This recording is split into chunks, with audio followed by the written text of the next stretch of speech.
hello, testing, testing.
Hello, hello, hello.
Welcome, everybody. We're just going to wait a few more minutes for a few more people to show up.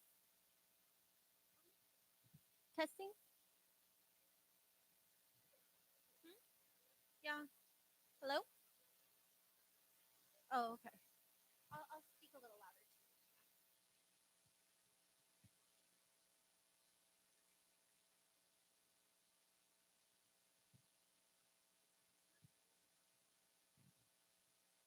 Check, check. Ahí no tengo nada. ¿No estás en mute allá? Check, check, check, check. Check, check. Check, check. Ahí no tengo nada.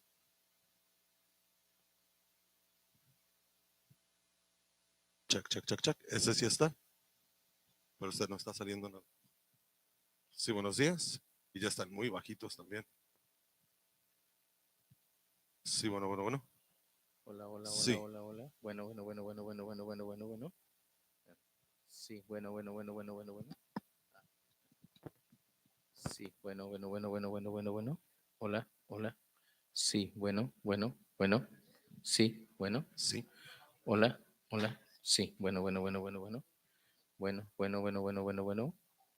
Hola, hola. Sí, bueno. Ya está, ya más o menos. Sí, bueno, sí. No, Sí, es que- 1, 2, 3, es el no, este.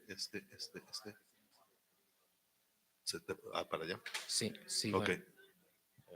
Sí, bueno, bueno. Ahí está. Ok. A ver, ¿te llega? Sí, pero me está llegando el audio del... Este. No, el de Luisa. Ah, ok. Entonces, espérame. ¿Tú quieres el de Luisa? A ver, ¿quién está mandando? A ver, es que uno tenía que salir los audífonos.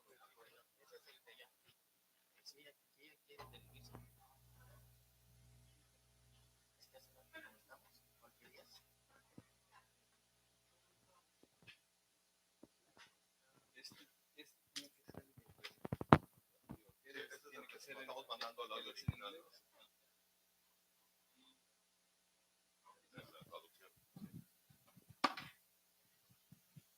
No. Sorry. If we give you a mic back, it would work better. So sorry about that. Yeah.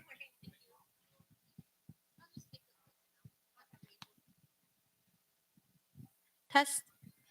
There we go. Well, good afternoon, everybody. Good evening at this point. We're going to get started in just a few minutes, but we're waiting for one more person to show up so we can reach quorum.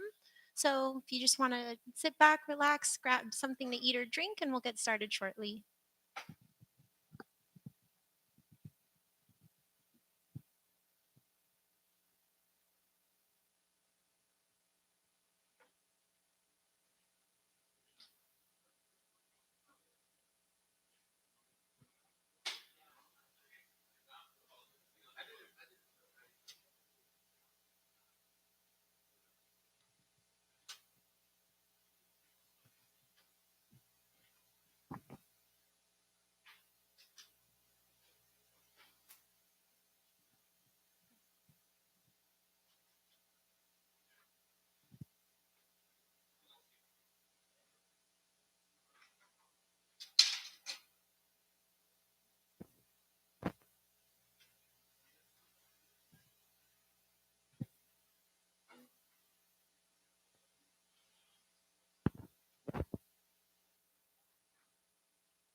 Alrighty, we can go ahead and get started. Good evening, everyone. Welcome to the AB 617 Community Steering Committee meeting for the El Centro-Heber-Calexico Corridor. We are convened for our monthly AB 617 Community Steering Committee meeting this Tuesday, May 9th, 2023. I want to welcome everyone to our second fully in-person meeting. My name is Madeline Rayon, but I go by Maddie. And I'm from Harder and Company Community Research. And I, alongside my colleague Jessica over here in the corner, will be co-facilitating today's meeting.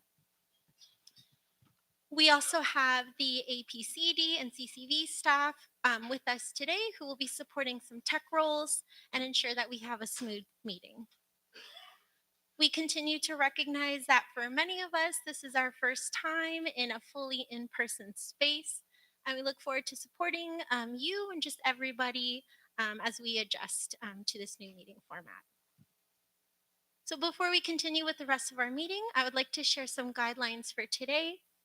Regarding the interpretation for CSC members, if you would like to hear any interpretation, please use the headset available to you to help hear the presentations in the language of your choice. Today, we're offering English and Spanish options, and you can find them at the entrance.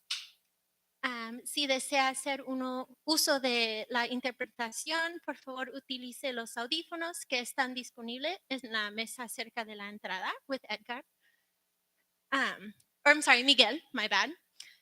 De esta manera podrá escuchar la reunión en español. Si tiene algún problema con el uso de los audífonos, por favor avísenos y haremos lo posible por ayudarle. Regarding recording consent, please be aware that this meeting is being recorded. By participating in the meeting, you authorize the recording of audio and visual content presented during the live event and consent to subsequent use of the recording in the public domain. Members of the public can view the live stream for today's meeting in Spanish on the Facebook page of Comité Cívico del Valle and in English on the Facebook and YouTube pages of the County Air District. Today's meeting will include a presentation from Sonoma Technology and will also include an open discussion with CSC members to provide an opportunity to discuss future meeting locations and format and raise other concerns as well.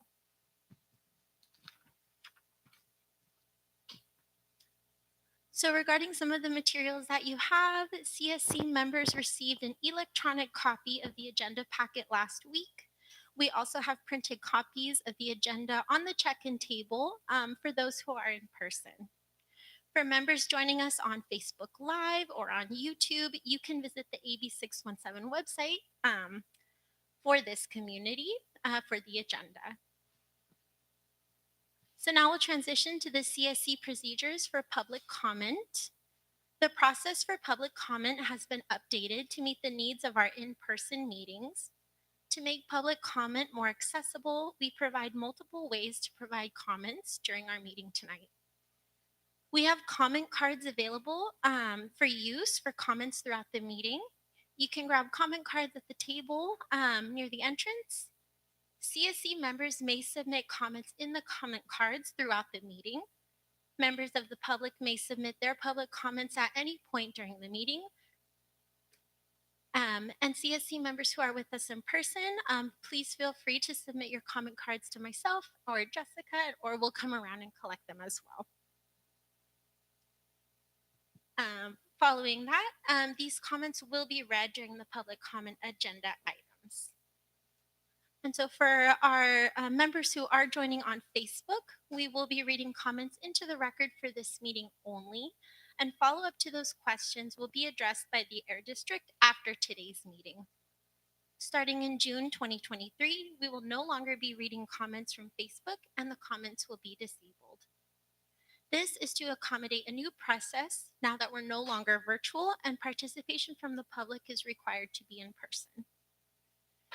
If members of the general public would like to speak during the public comment period or after presentations, please raise your hand and we will call you in order.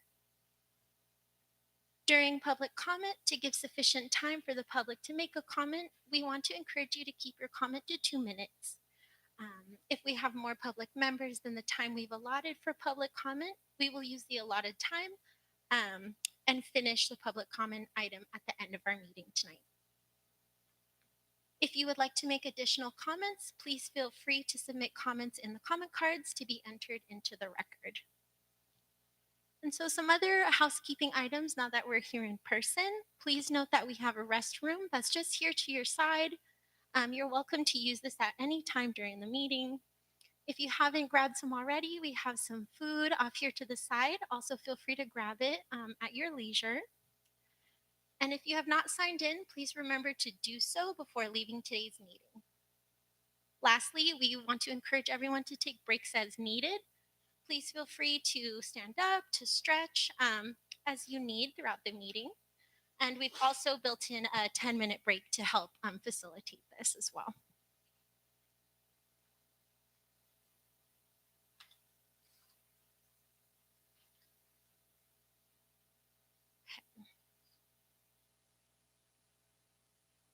So with that said, does anyone have any questions regarding the housekeeping announcements? Yes.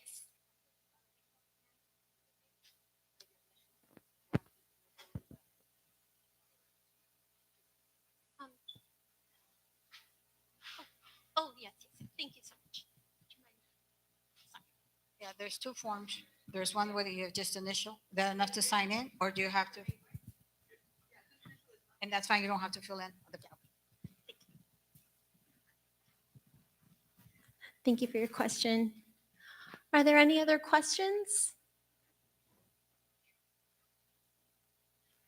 Yes.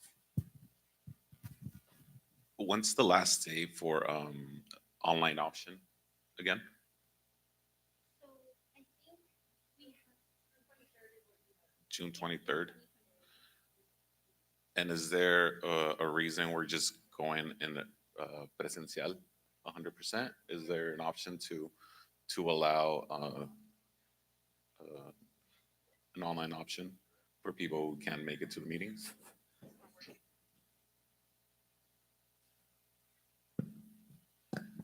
There's going to be some modifications to the agenda. So later on in the agenda, under section A, we're going to discuss a little bit more about the meetings. So I think we'll answer your question then. Okay. Thank you. Thank you. Any other questions regarding the housekeeping items? Okay. All right. I don't see any other name cards turned or any other hands. So with that said, we can now proceed with opening remarks. I would like to welcome Cristian Torres, who will chair today's meeting to share some opening remarks. Thank you, Maddie. Welcome, everybody. I'm glad to be back after taking a hiatus in April. Glad we're going to be seeing some of the results of the new river pollutant monitoring. I know that was a big concern for the original CSC members, and some of you guys are still here. So I'm glad to see that we're seeing some of those results come to the forefront. Yeah, I'm glad everybody was able to come out today, and hopefully we'll see some lively discussion as well during the agenda item number 5, where we do want to hear a lot of thoughts from the CSE members on the ongoing process. We're pretty far into implementation of the program, and we'll have another community that's going to be starting in the north end of Imperial County soon. So if some folks here are interested, maybe we can also talk a little bit about that and give you guys an update on that. Hi, good evening, everybody, and thank you for being here. I'm glad to be here in person because I get to familiarize with some of the faces of the new CEC members. And I want to thank Israel for taking the lead to the last meeting where both of the co-chairs and the alternates were not here. So welcome, and let's continue the meeting. Thank you so much. I will now invite the CSC members at the table to provide any opening remarks they may have. Do any CSC members have opening remarks to share?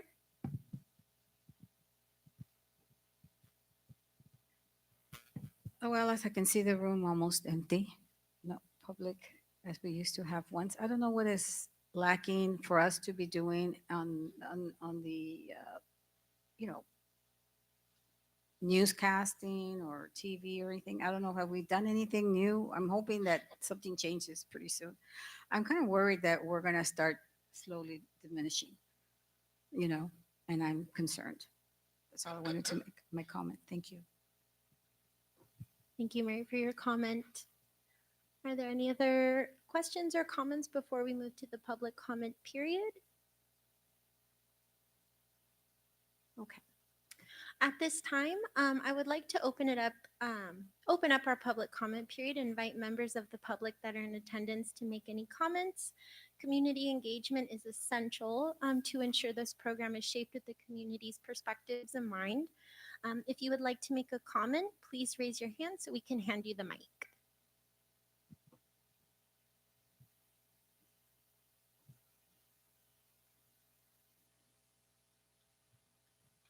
Okay.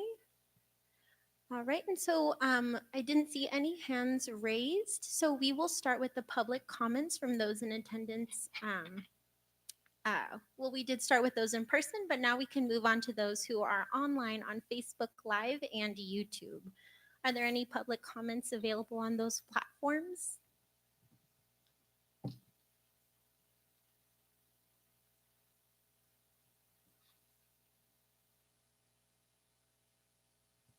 Okay, we see that there are no comments at this time. Thank you.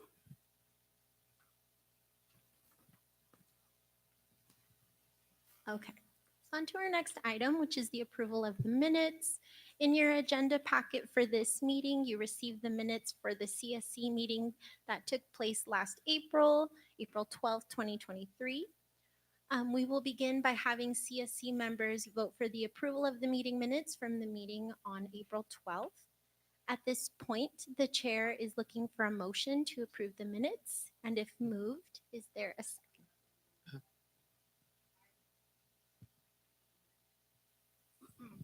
A question regarding the comments made on part of my couple of statements that I've made.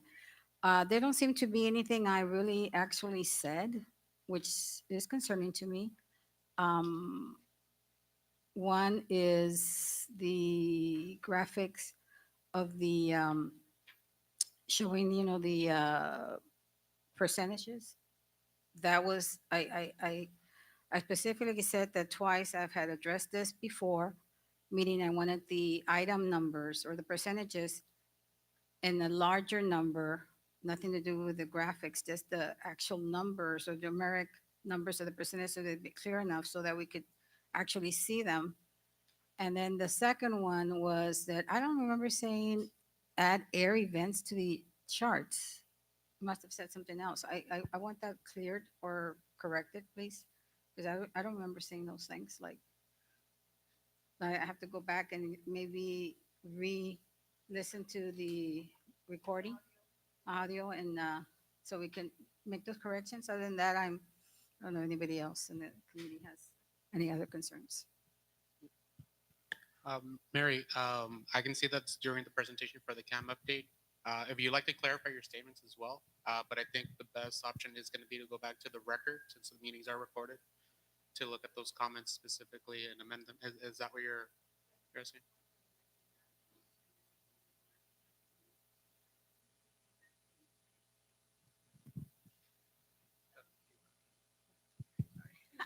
Forget about this. Yeah, I specifically had made that statement before, before the COVID. I think I remember that, and I remember saying I just wanted the numbers to be larger so that we could see the percentage, to see the, you know what I mean? And the colors are great, but I just need the numbers inside the graphs or on top of it, which make it, clearer for other people to see it, not just me. So I'm just concerned about that. It was twice I had said that if would probably be the second time I've addressed it. I remember saying that, and nothing was done.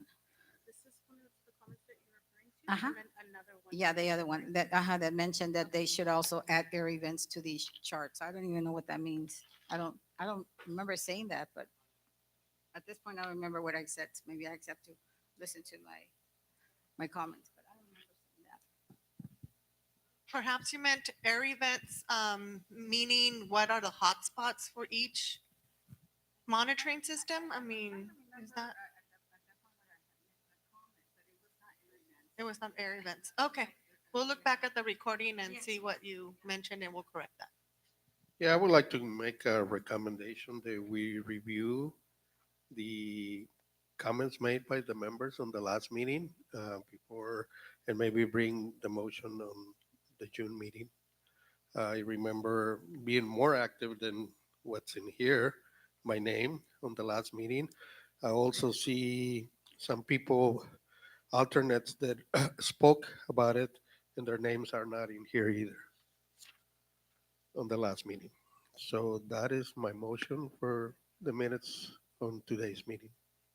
And I believe seeing here that it says CEC member, maybe before we speak, we mention our name, at least your first name, just to see who's speaking.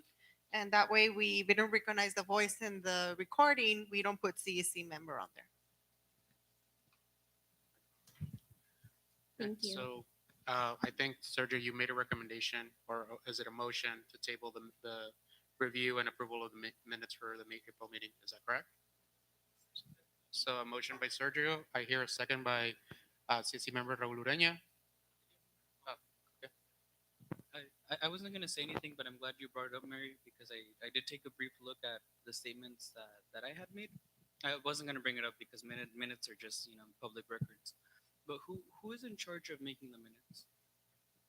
Is that harder again?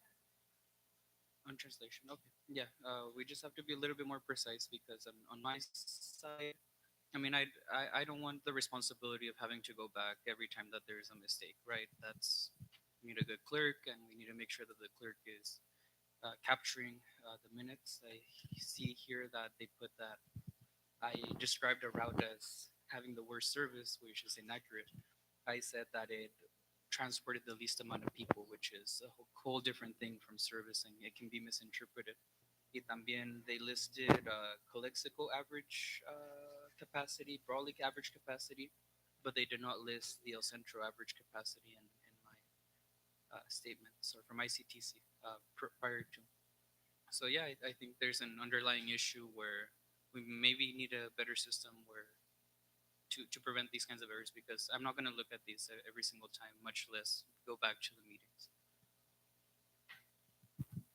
Thank you, Raul. So we do have a motion by Sergio to suspend the action on the minutes. Second by Raul. Is there any more discussion or comments from the other CSC members on this issue? Oh, and I would like for CSC members to remember to lower your little name tag, if not, just so I don't stay a little bit waiting. I'm not seeing any. Do you have another comment, Sergio? Okay. Thank you. So not seeing any comments, we'll move on to the vote.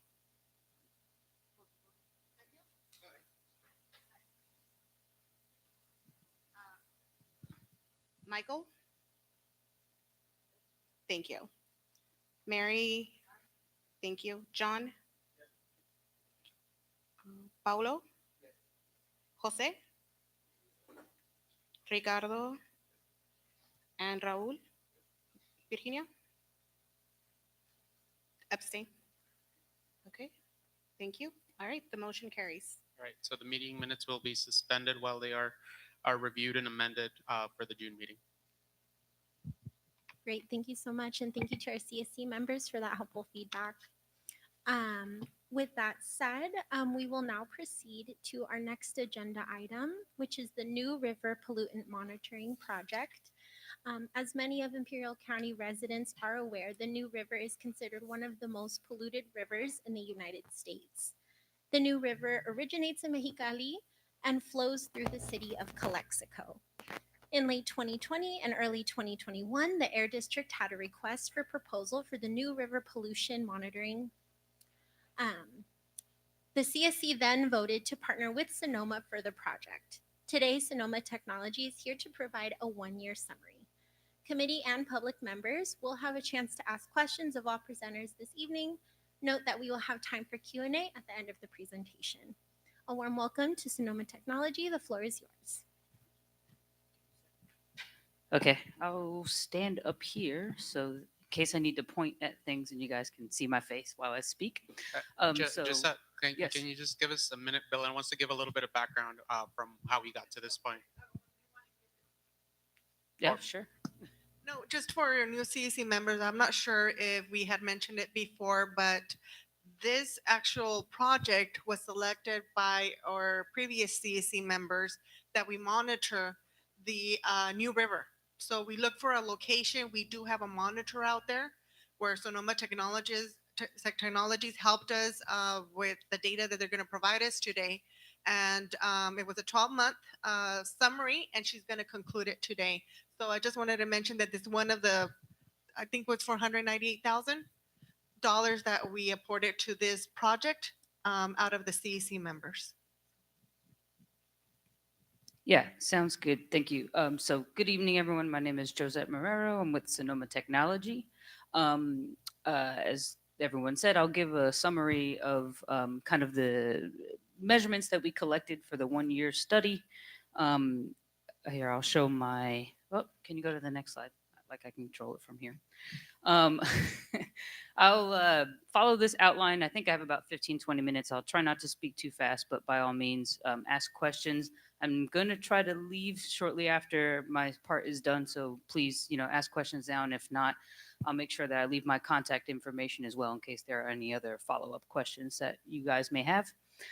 So I'll do a project overview, brief one, to give a little bit more background for folks who were not on the committee previously when the study was first funded or have seen any of my kind of update presentations throughout the past year. I'll talk a little bit about what exactly we monitored, what we saw, some of the patterns that we saw throughout, the whole 1-year study, where we think some of the sources are, where the pollution, concentrations are coming from.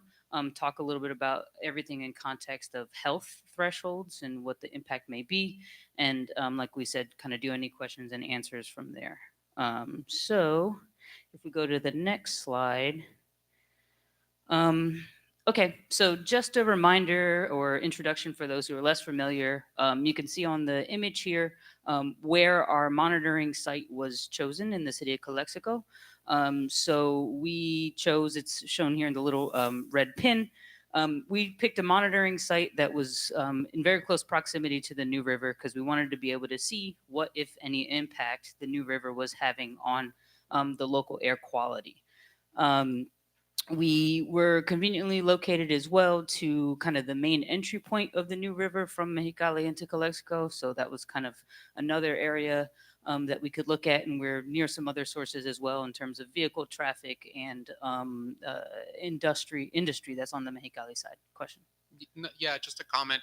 So it's a little hard to see the map, I know, and folks have it in front of you, but just for reference, the monitor is behind where the California market is at the Hoyo in Calexico. Directly behind it. You can see it from there next to the water treatment facility. Yeah, it's on city property at the water treatment plant. So, which was great. It was nice to have that partnership to be able to access the site. So again, we targeted a couple different species. If you want to go to the next slide, each one of these is known to have a bit of a health risk and has sources nearby. Yep, sorry. I don't know who's controlling the slides. You are? Okay, got it. So that's why we kind of chose these species, and they were kind of, easy enough to measure as well too, pretty reliably with our monitors. So we looked at things like hydrogen sulfide, which we know does come from wastewater treatment. That's going to be important. I'll talk a little bit more about that in a second. Comes from other things like oil and gas refining, things like that. Ammonia is a pretty common gas in that gets emitted from, livestock, different agricultural practices, things like fertilizer application, can also be a marker of vehicle traffic and things like that.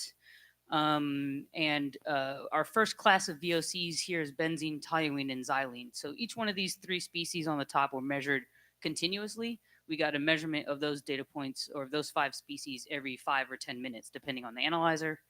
Again, most of those are trackers for other for VOCs, other manufacturing practices, vehicle exhaust, and things like that. We also did offline sampling, if we'll call it that. We can get a lot more information on different types of gases. It's just slower. So we did canister sampling, where we could do up 100 different VOCs. We looked at things like the polyaromatic hydrocarbons, which again have health impacts, PAHs. We looked into pesticides and PCBs, all of which have, again, agricultural and industrial sources.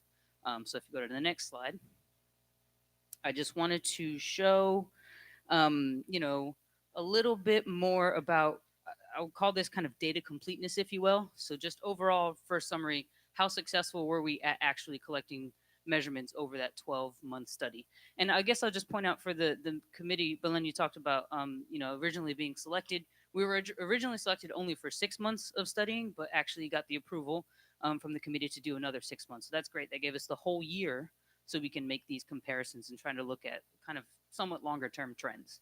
So throughout that whole year, if we look at every single 5 or 10 minute data point that we could get, we look at it in terms of how many did we actually collect. So for the most part, for all of our online continuous samples, we collected at least 94% of the data. So every time it was running, at least 94% of the time that we could collect data, we did. So that's great. It's a really good coverage.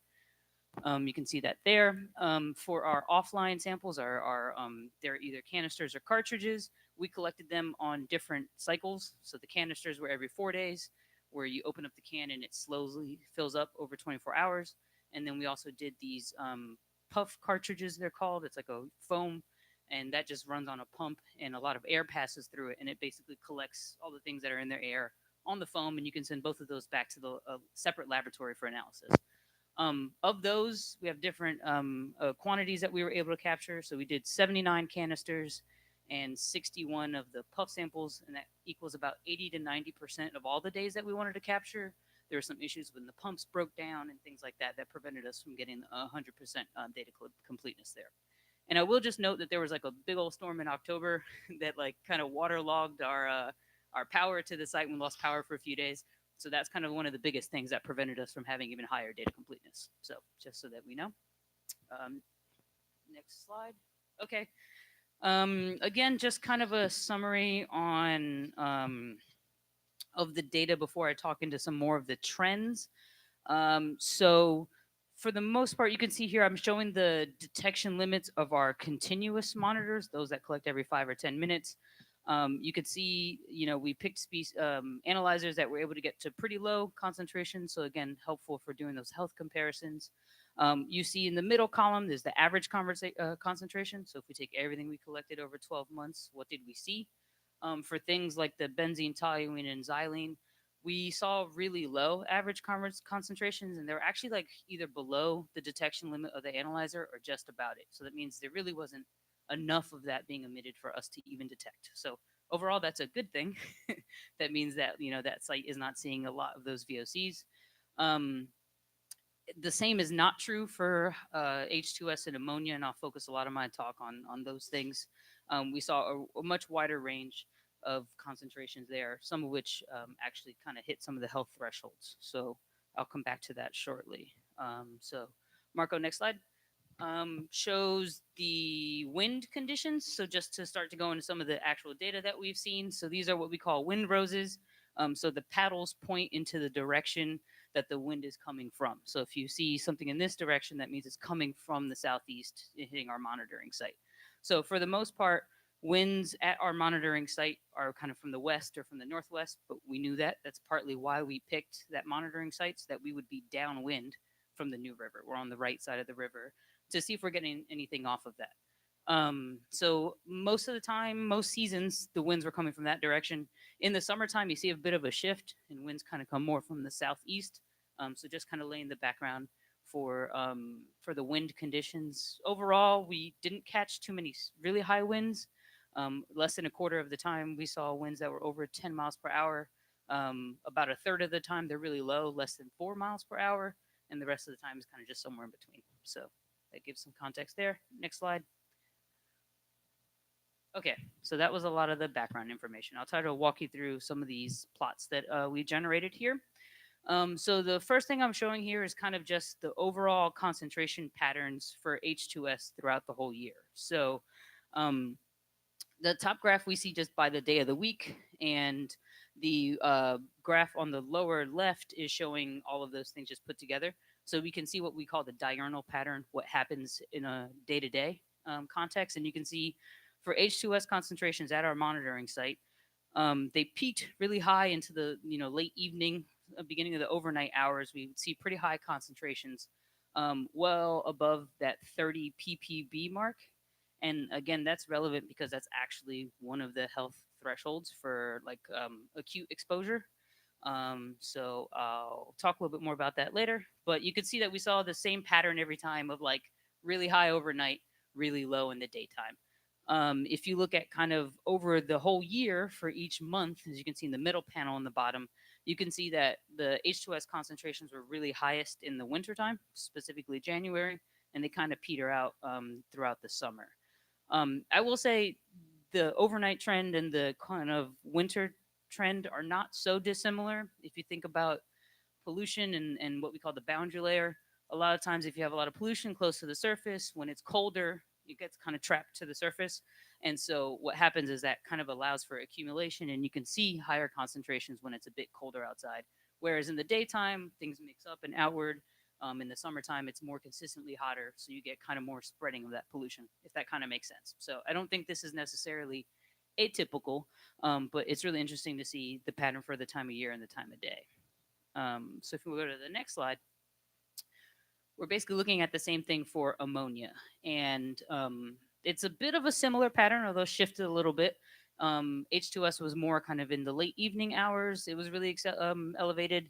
Ammonia, we saw kind of more elevation in the overnight hours, the early morning hours, but still same thing, probably attributable to similar things in terms of temperature, potentially. And we saw the really lower daytime lows as well. If we look at kind of over the year, so we could see, again, the summertime, springtime kind of lower. As you get out into the fall and in the winter, we see elevated concentrations. And I don't know, maybe folks in this room know better than I do. My guess is maybe, I don't know if September, October goes along with the fertilizer application season at all. If there are colder weather crops, maybe that's partially what we're seeing here. I can't speak so much for that. Maybe I don't know the trends of the area. But it's a bit interesting to see that didn't exactly follow H2S, and it wasn't just some wintertime. It's a little bit before that, actually. So again, it could be something maybe regional happening there. So again, that's just kind of some of the patterns that we saw. If you want to go to the next slide. I'm not going to spend too much time on this. So this is the same plots for just the benzene, toluene, and xylene. And so the reason why I'm not going to go into it too much is, if you know, remember what I just said, for the most part, we're really close to the detection limit of the analyzer. So I don't want to like falsely draw too many conclusions from something that we could barely detect. But you can see some of the same patterns here, a little bit higher in the overnight hours compared to daytime, maybe the winter compared to the summer. But again, I don't want to focus too much on that. I just wanted to show you guys for completeness sake. If we go to the next one. Okay, so this is maybe the meat more of what people are a little bit interested in as well too. So if we couldn't get a lot of information about the 3 VOCs from that continuous monitor, you know, we can get a little bit more information from these canister samples. So again, or canisters or the puff samples. So for the canisters, from those canisters, we got information about like hydrocarbons and other organic compounds, things like those PAHs. All of that, we can get the information from those canisters, whereas those puff cartridges give us more information about the pesticides and PCBs. So just in your head to, you know, figure out, you know, anything that was more gas phase VOCs comes from the canisters. Things that we are thinking maybe are like the pesticides and other things like that would have been in the puff samples. Either way, overall, we probably did about 177 or so, I think was the grand number of species that we were trying to see a concentration of. The laboratory, the method is set up to try to detect that many compounds. That's not necessarily what we saw, which is probably, again, a good thing. So what we have here is called a histogram, and I know it's kind of hard to see, but the different colors basically correspond to the different types of compounds. And this, oh, thanks for zooming in. The x-axis here kind of shows you like how often it was detected.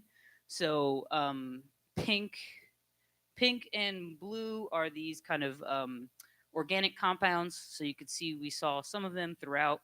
A lot of them less than a quarter of the time, less than 25% of the time. The green ones are those PAHs. So again, a few of them we saw every single, too much zoom in. A few of them we saw every single time, but most of the time we didn't really detect a bunch. And if you zoom just a little bit out, that kind of more brownish color or greenish color is those pesticides and PCBs. And we really basically never detected any of those in our puff samples. And again, those puff samples, just to combat issues with kind of low detection limit, we actually let them run for a really long time. So we did both 6 days and 12 days where you just let it collect over that whole time. And even though it's a like slower time resolution, you accumulate more. So the goal was to try to be able to detect things at really low concentrations. But even with that attempt, turns out we really didn't see too many of those pesticides or PCBs at our monitoring site in those samples. If hopefully that makes sense to everyone there. But yeah, like I said, we saw some of the species pretty often. So if we go to the next slide, I have another histogram there that kind of lists the compound names. There's a lot of compounds there, again, 177. So this is just a sampling of some of them. The ones in the red were ones that we saw every single time. So in 100% of all the samples we collected, we saw what's called petroleum hydrocarbons. So this is basically the sum of all your organic compounds that have a lot of carbon in them. Basically, it tracks vehicle exhaust, fossil fuel combustion, something like that. So that might make sense if we're near a border, if there's a lot of cars coming through all the time. We're basically always seeing the hydrocarbons that come out of that. That's perhaps not too surprising. What was interesting is we saw these methyl naphthalines, they're called. So they are PAHs. So they can have health impacts as well too. And they can be used in a couple of different products. So they can be kind of a building block for like insect repellents, so kind of pesticide type things. They could also be used in the production of certain chemicals. So if there's facilities, maybe on Mexico side of things, if they're doing any kind of production of chemicals, maybe that's, a possible source or something like that. It's hard to say for sure. Also, wood burning sometimes can be a source of these compounds as well too. So, and I'm sure that obviously is the thing that we see. Basically, any of those sources are all things that we could see in the region. So, just a heads up, some of the compounds here we did see fairly regularly. All of the rest of them are just different VOCs that come from a variety of different sources as well. Several of them were found in at least about like 75% of the canisters, again, coming from either maybe vehicle emissions or industrial sources. If we zoom back out a little bit, I want to just go back to what the overall point of the slide was. I think I just said most of that anyway. I'll just end on this bullet point here at the end. So even though we detected some of these species in like 75% of the compound or in the canisters or 100% of the canisters, none of the concentrations on average were ever above any of those health thresholds that we look at. So they were detectable, they were in the air, but thankfully not in any kind of like dangerously high concentrations or levels. So just to kind of give an overview of that. I think the next slide is a little bit more about, we know what's in the air. Can we try to figure out anything else about where we think it was coming from? So this is probably a bit of a tricky plot, but I'll try my best to describe it. This is what we call a polar plot. And so it puts into context both the concentration, of the different samples that we had, or our measurements. That's color coded. So it goes from like purple is really low concentrations to red is higher. And then the actual graph itself is showing you the wind conditions that correspond with our measurements. So what direction they're coming from kind of is geographically, it's the angle it's pointing at. And then how far on the circle it goes out is the wind speed. So what you can see here for H2S is, obviously you see this big dot like in the middle, right? That draws your eyes in there. It's red. So our highest concentrations were observed when there was the lowest amount of wind. So what that implies to me is there's some local source, right? The concentrations don't have to come from somewhere far. It's really low wind conditions. You're probably seeing your H2S very locally, very close to our monitoring site. That's what that indicates to me. But if you kind of look, and the colors maybe harder to see, but if you kind of go out into the southeast, we see kind of a stream of slightly elevated concentrations. Again, not the highest, maybe kind of somewhere in the middle. And a little bit also out to the west, we see some of those things. And so basically, H2S seems to have been coming from something nearby. And there's like 3 nearby sources that I can think of that are in each one of those directions, right? So really close by to our monitoring site could be the New River. We were only about 200 feet from the New River, so we were very close to it. If you go out towards the west, there's the wastewater treatment plant that's right there. And wastewater treatment, as we know, or I mentioned before, is a really big source of H2S. So it's hard to say if we're looking from the west wind conditions, was it just the river, or are we also getting impact from the wastewater treatment plant? It's possible that both are contributing to the elevated H2S concentrations. And then if we look out towards the southeast, we have, the city of Mexicali there. Kind of the entry point of the New River across the border is there as well. So basically, we can see that there are many sources, or, sources of H2S that are contributing significantly to the concentrations we measured. But I can't say with the data that I collected which one is contributing the most. Which one's the biggest issue. It's hard to say from the data that we collected. That said, if we continue to do more data collection, which I know is kind of on the horizon, if we move the monitoring site other places at the New River, are we seeing similar trends? I think maybe we just need more data to kind of help answer that question. So I think that was maybe the hardest plot to understand. So are there any questions there? Yeah. Sorry, hold on. I guess you need a microphone. Would it be helpful to have a monitoring site a little bit to the east? How far away from the New River can you go to separate vehicular from New River? Yeah, so how far from the New River could we go to get kind of a clearer indication? I mean, that's a good question. I will say from experience in selecting our monitoring site, it was not a small feat to get the logistics to work out, to get cooperation from a landowner to let us put it there, to get power to drop. So we kind of did have to kind of go with what we had. Ultimately, our goal was to try to get a signal from the river, so we wanted to be close to the river. I think in seeing what we're seeing and that there are other sources nearby, I think if you had more monitoring just continuing there or other places, further away from the treatment plant or further away from the border, you might get some other answers as well too. So, but it's not a bad idea to try to go east, Belen, if you want to. Just to expand a little bit, Yeah. our first location that we had for the monitoring station was very close to the entry of the New River. However, by the time we got with the grant, with the contract, and we were about to start, there was the new construction on the border started. So we had to change location, and that's why obtaining this location, it took us another few months. Yeah. But the original location was very near the border and the New River. So it might have been, we're still close to maybe the impact of the water treatment plant, and maybe would have never been isolated from that. But had we been able to get like right at the source, it might have been, more concentrated or more information if we were really close to that input of the water there. But I don't know if that answers your questions. Yeah, it's hard to know for sure. I'll say that. And I think, to be honest, looking at, thanks for the zoom in. We were looking to try to get as close to this as possible here. Again, we're not still terribly far from where the water treatment plant would be, so we'd probably always still have some input of more than one source. But yeah, so that's what we saw now. If you want to go back, Marco, then I can look at the same plot for ammonia, because I think some of the trends are a little bit different there as well. So again, if we just real quick, H2S, most likely just a nearby source, just given the wind conditions. If we look at ammonia, we see some of that, right?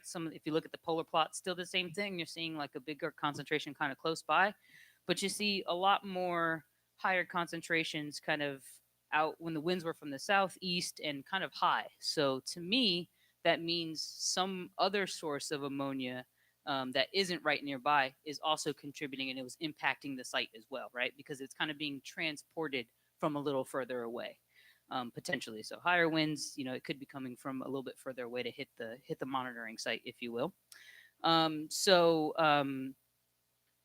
If you want to zoom back out, so I can just make sure I know what I wrote down. Again, elevated ammonia during all wind conditions, especially from the southeast. We're seeing a little bit from the southwest as well too. So it's a little bit of a mixed bag as well. But like I said, something that's a little bit further, it might be something that's infrequent because we saw really high concentrations in August. I'm not entirely sure what that comes down to.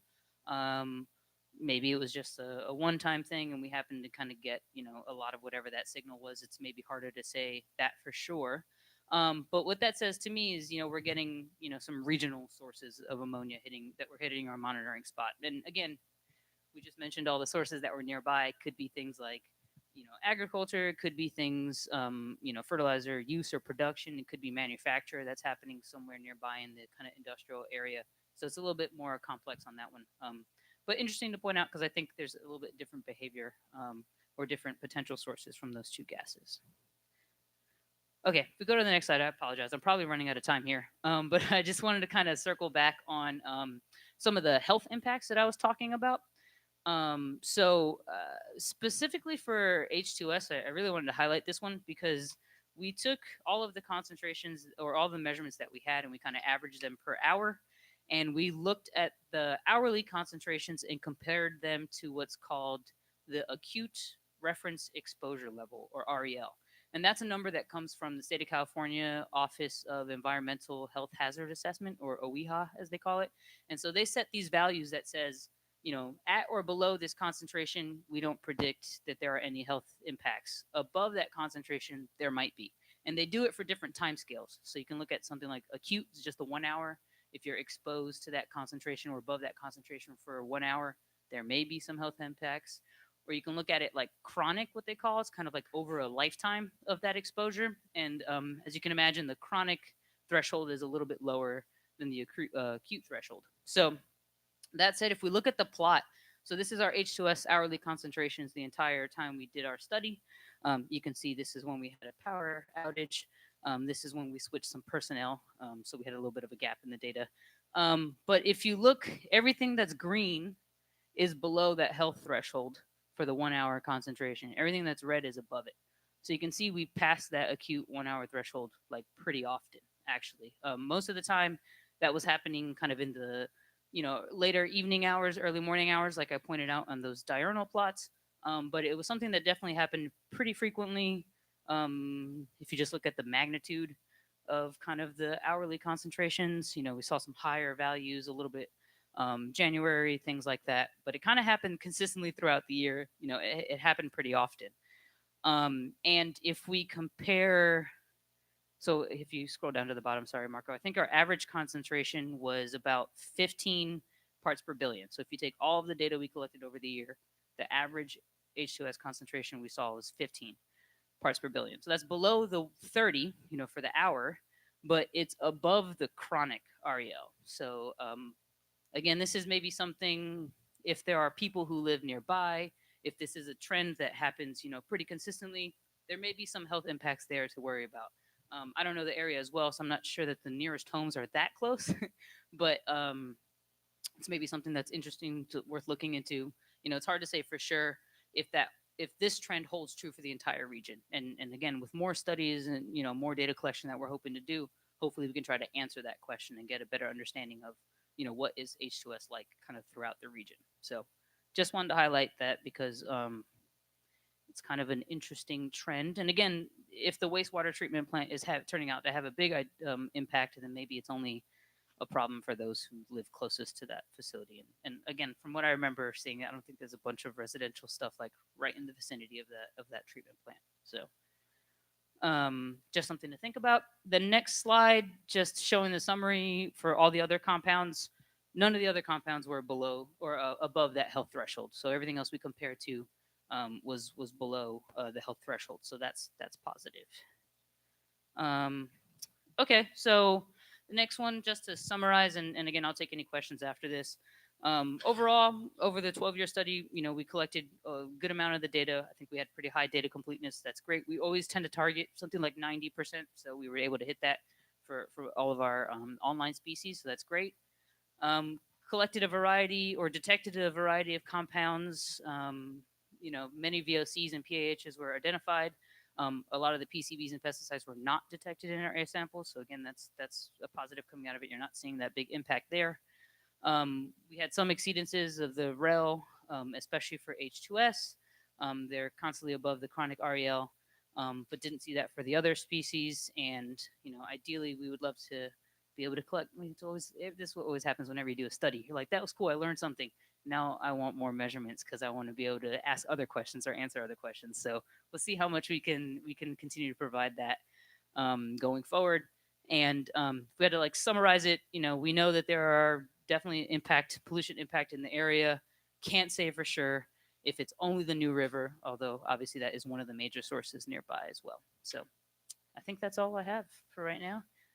And then again, I can't stay for too long, but here's my information if you want to jot it down as well too, or you have it in your notes. By all means, if you can't get information from the APCD, feel free to reach out as well too.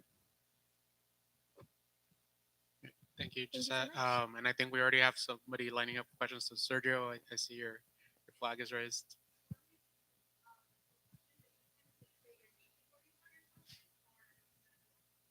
Sure.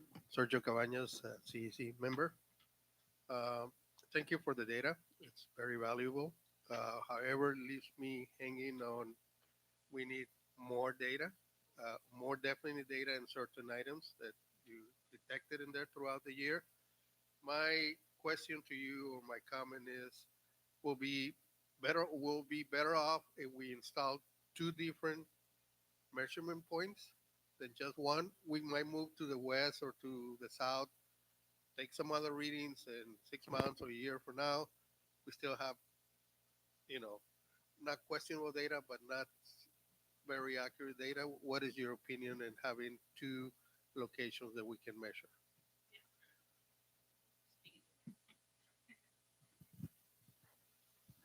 Yeah, well, I agree. More is always better. More information is certainly helpful. And a lot of times when we do kind of these air quality studies, we try to target something that's maybe what we'd call upwind versus downwind, so that if we were on the further west even of the New River, could that give us more information? We know the wind comes from that direction. That might help isolate some more of the information as well too. If we would have been able to have with unlimited money, you can put together a great study and try to get as many things covered as possible. That said, I'll let Belen speak to this as well too. I believe there's another funding opportunity came through to be able to do more measurements. And I know overall the goal for that is to try to move it to further north along the New River as well, and do another year of studying there, of analysis there. Move it north again and get another year of data as well too. So maybe if that comes through, everything works for that, then we can get a bunch of information to do some comparison stuff too. Belen, again, I don't know if you want to speak to that. Quick, we cannot do that new movement of the monitor with the AB 670 money because it's outside the corridor. So meanwhile, 6 months into this project, we submitted a grant to EPA, which was recently approved, and we are able to move the monitor. I don't know, Marco, you can see like slide 2. It's a fairly good size monitor that we will be moving north, close to the New River, so we could continue this type of monitoring. So I mean, we do need a crane to move it. We need, a lot of equipment to move it. It's not that small, but hopefully like in a month or two, we'll able to move it and just continue this type of monitoring so we could see the trend of the emissions from the New River. It's north, sorry. It is north. I said south? North would be about Sealy and Brawley, around that area. And it will continue to get more funding to get it all the way to the Salton Sea. Yeah, and ideally, hopefully what we can do as well, and I know we talked about this, and as you guys put together the proposal, is trying to keep a monitor at each location. Even if you move the trailer, keep something there. Maybe we can figure out which monitor makes the most sense to keep in an area to try to get more information. So as you move the whole big unit around, then maybe you can keep these smaller little satellite type things that are still providing information as well too. So sounds like still a bit of planning and other things to come through with that one, but that would be a really good goal to get more information for you guys. We'll move on to Raul. Yeah, air quality sites are important. Site selection and cooperation with property owners and whoever needs to be involved. I know the city of Calexico does have the municipal airport just a little bit west of your current site, and has a lot of parks to the east of the site, if that can counterbalance or confirm or deny certain sources that here are conflicting.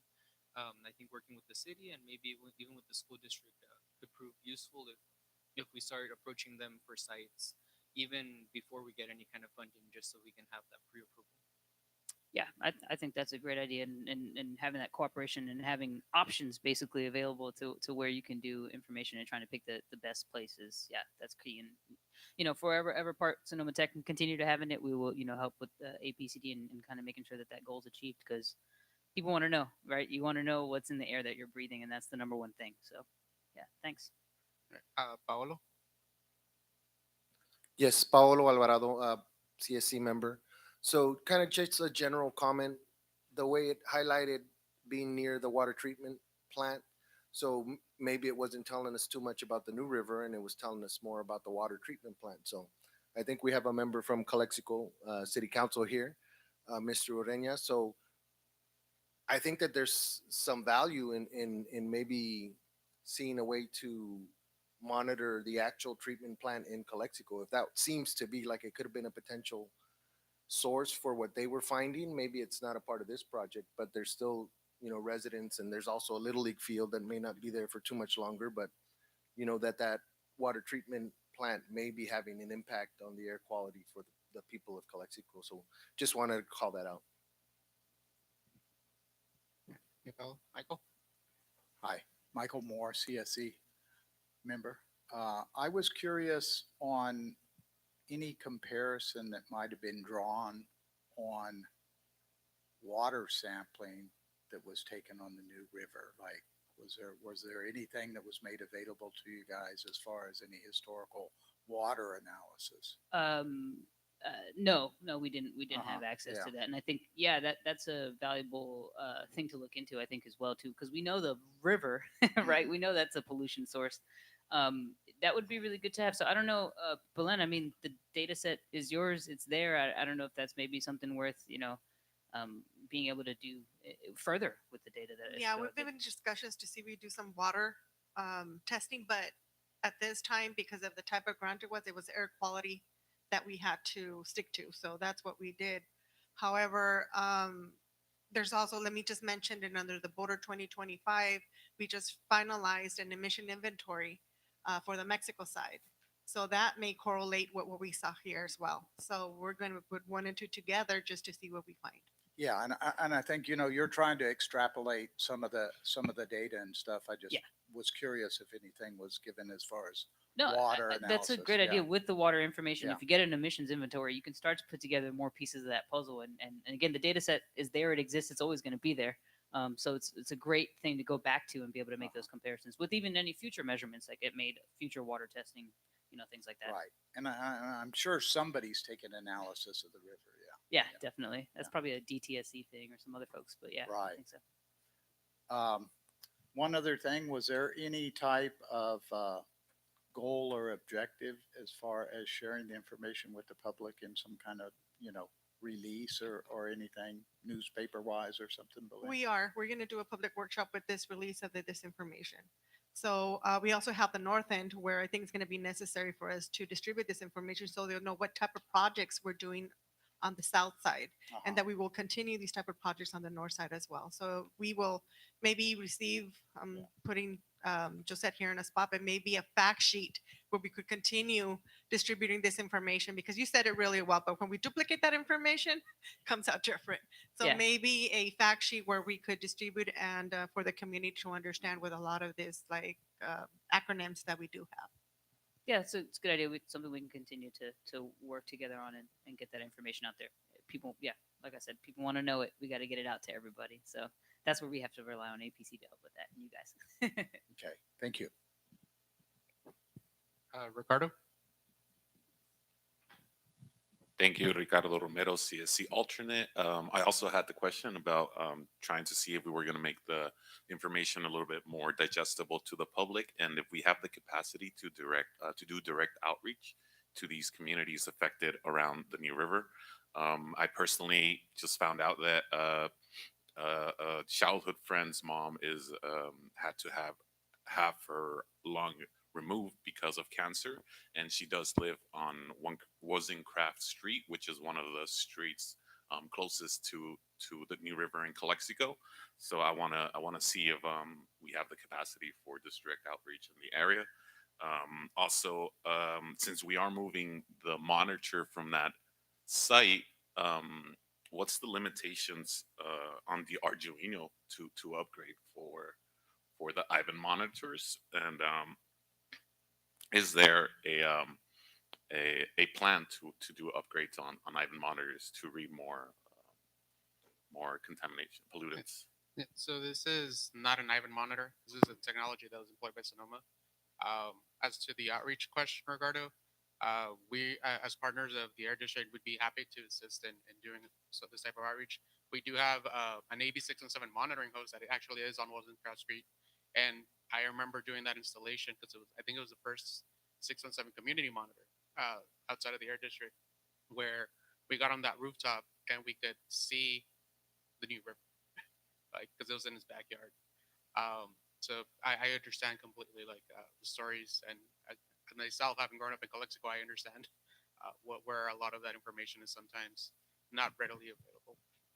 To that end, I do want to add to the questions that the CSC members had said, which is that this data set is going to stay within the air district, but are you also assisting in providing this to AQView? Because I know the platform is supposed to receive all the 617 funded data, so that it's not just available to us, but also available to any researchers that might come here or are looking into questions about the new river or emission sources at the border.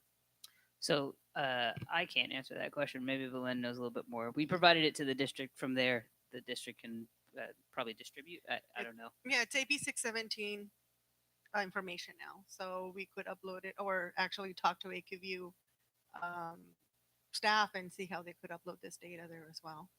And that brings me also because the next grant also calls for a few, I can't say community monitoring because community monitors usually do PMs, but other sort of community monitoring that would one stay there at that station, and maybe talking about the community monitor that you have from Ivan, maybe see some hotspots. If you saw something in that monitor, I mean, the community monitor is supposed to do like 1 mile to a mile and a half radius, right? So maybe to see some hotspots in the Calexico site or wherever we have the 15 monitors, just to see if there's any hotspots or maybe they correlate with this as well. Can I ask just a question out of curiosity? The Ivan monitors, the community monitors, what do they do? Just PM 2.5, PM 10, anything else? So it's PM at 4 different measurements: 0.1, 0.5, 2.5, and 10. Okay. Custom software, and the data set's available on AQView already. Okay. So if there was any comparisons that needed to be made, we could.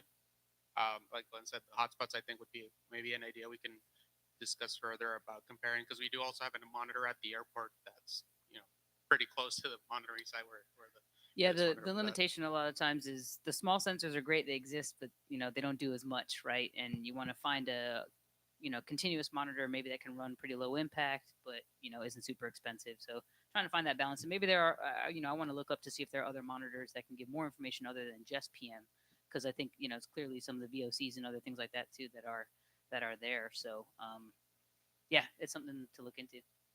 Jose? Yeah, I just seen your trends for the H2S and ammonia. At least they're the same as the CO in Mexicali. All your trends are the same.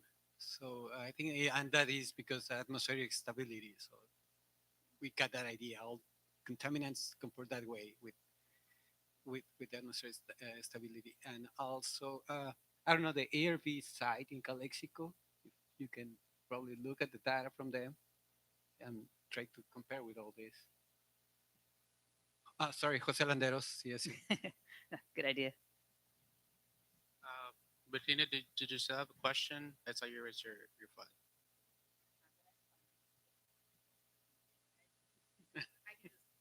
I'll just say, I wanted to say the information and the way that you, a lot of the presentation is great, but I think that the additional context that you provided in the presentation is extremely valuable. And I think that if there's anything that can be carried over in the fact sheet, Belen, that you're working on, I think that would be extremely valuable as this information gets, it's made available to the public. And I'll just add to that, there is also a document, like a memo, a report summarizing this stuff as well too. It's it's not a fact sheet size. It's still another 12 pages of document, but probably good source material from which to start breaking down the things to make the fact sheet. So okay, well, I've probably taken up a lot of everybody's time. Thank you. Thank you for your presentation, and thank you to the CSC members for their questions. Just wanted to see if there are any questions from our community members. Okay. Yes, we have one. Mariela Moran, alternate. Quería comentar, it's not a question, but it's a comment. So I really like the graphics. I think they give you a really good understanding about where you are the most exposed to pollution, to pollution outside. For example, for myself, I like going for walks, and I noticed that during the afternoons, like it's like my nose feels itchy, and now it kind of makes sense because according to these graphics, there's more pollution during the afternoon. So I would like to see these type of graphics more often because they are really easy to understand the way they are presented. So thank you. Thank you so much. I think just a quick check, anything on Facebook? Okay, I don't think there are any questions online. So thank you again, Sonoma Technologies, for your presentation and everybody for your comments and questions today. That said, I think this, Just a little oh, bit, yes. just a reminder that Josette does have to leave. If you do have a question afterward, just give it to us and we'll make sure she gives a response. Thank you, Belen. Okay, I think at this point, we might take a quick break, just if that sounds good to everyone. We encourage everyone to stand up, stretch, use the restroom, grab some food, and then I will call us back with a 1-minute reminder to continue our next item, which is the open discussion for our meeting format.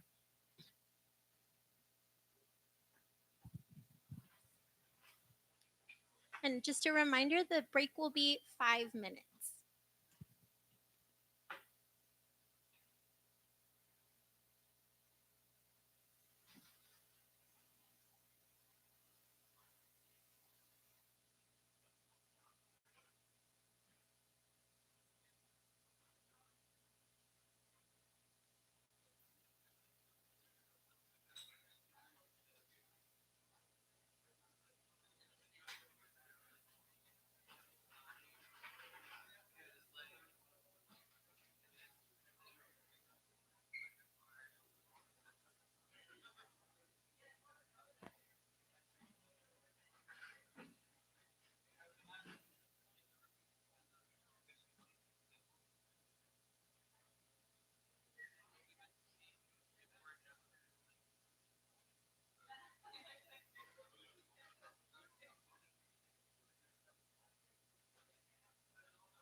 We have about 1 more minute until we start our next discussion item.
I'd like to welcome everyone back to their seats as we prepare for the next item for discussion.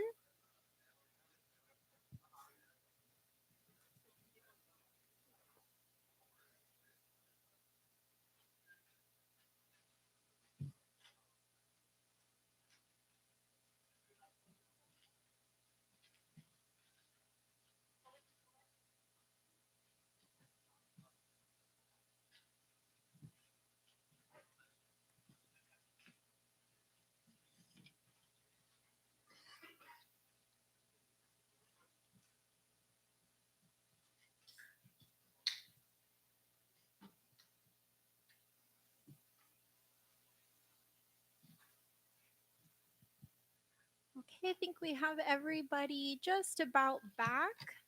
So hope everyone enjoyed their break. I saw some people getting some drinks, some food, and mingling. So glad we could build that in today.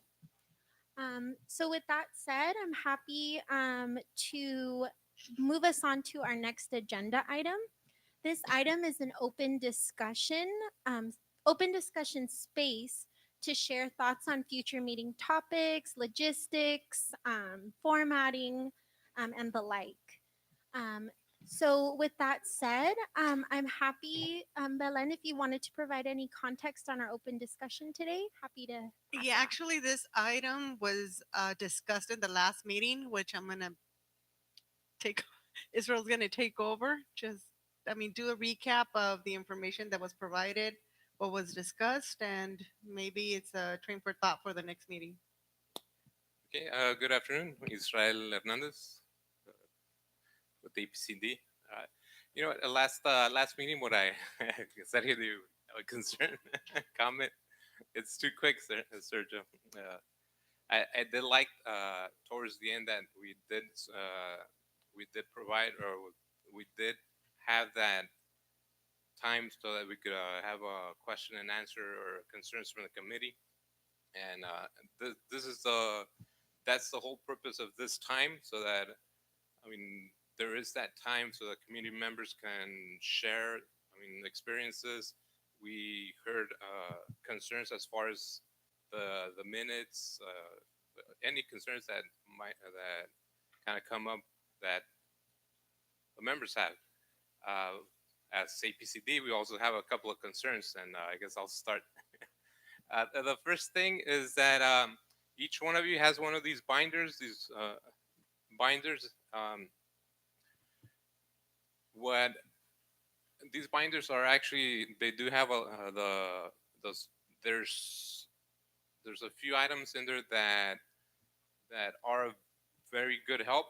The bylaws, the code of conduct, the community air monitoring plan, the community or the emission reduction program.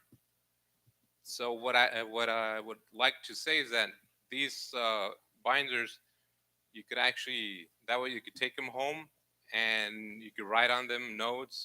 Go over the information. If you have any questions, you're always welcome to give us a call. Make them yours next meeting. Make sure that you bring them in. If you have notes on there, sticky notes, make sure that highlight that, so that we want you to be what's in those binders. The other item that we have is that pretty much the committee, as far as I believe it has evolved. I was not here for the first few years, so but I do see the hard work that it took to come up with the plans with the items that are on those binders. Right now, I believe the committee is at a point where we have the funding for incentive projects, which is what we want to focus on those binders, the CERP, the Community Emission Reduction Program. As the Air District, we actually did, right now we have a request for proposals out. It's for two type of projects. One is the bus replacement with the electric buses, and also the electric charger infrastructure. For that, we actually have we've had schools give us a call and see if to see if most of the schools, there's quite a few schools that are getting electric buses through a state program, HVIP, and they're getting those electric buses through that grant. That grant also has I'm sorry, it comes with Energize, which I believe is from the CEC, and that Energize grant gives them some money for the chargers, but it's not sufficient for the entire project. And I think that's where the schools are actually going to be needing help to fund those type of projects. I guess the RFP closes on June 16th, so we're looking forward to those applications, and we'll bring them back to you because it's the RFP is for the corridor only. It's only for the cities within the corridor, and we'll bring them back to you for voting, or I guess you could take a look at them. And I stress, I mean, we do, as a committee, we do have certain commitments with the funds that the state has given the committee.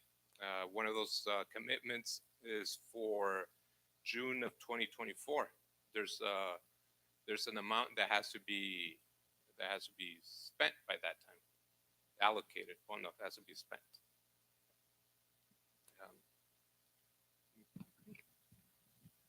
Yeah, I think you summarized that because the scheduling of the meetings, are we going to talk that in number 7?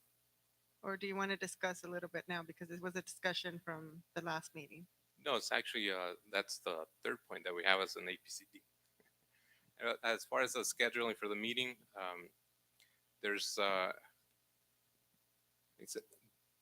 we're getting to a point where I believe that having a monthly meeting in person is probably, it's a little too much. I don't know how the committee feels. The other concern that we have is that also just to second Mary's comment at the beginning, that if we don't have it at a monthly meeting, at a monthly interval, then we'll lose the interest.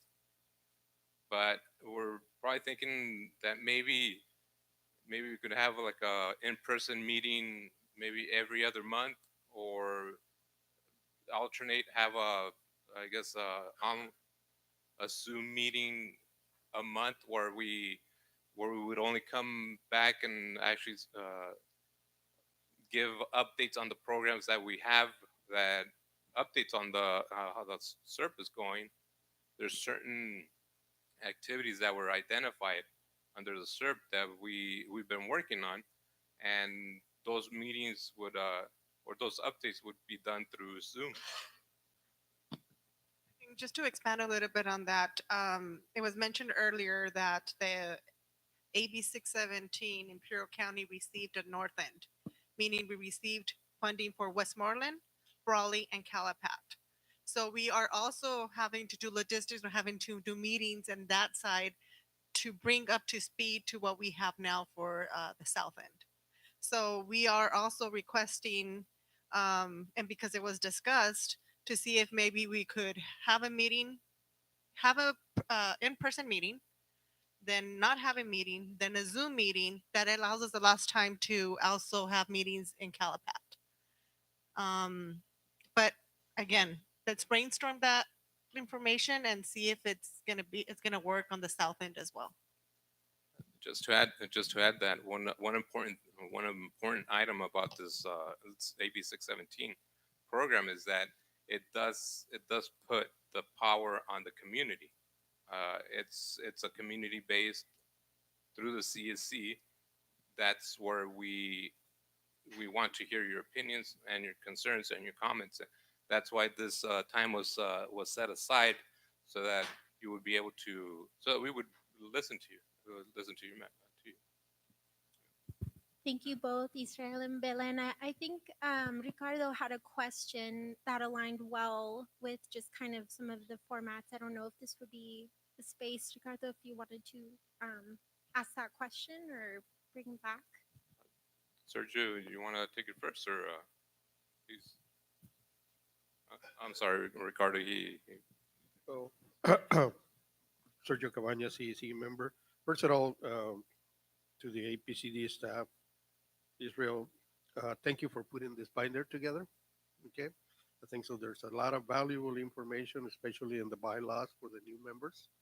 I hope and I challenge them to read it, because it took us a year of many agreements and disagreements to come to understand that we needed some bylaws.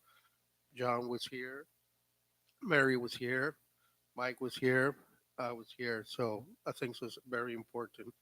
Um, the other thing it is also important, and I think so. I did this to the new members to challenge them to invite people in the community, please. This, for me, this group, this small, it's kind of makes me sad, because we used to have a standing room full of people, more participation, and with Mary, the concerns that we're dying, and I don't want that to see, especially now that we're going to have another section in the north end.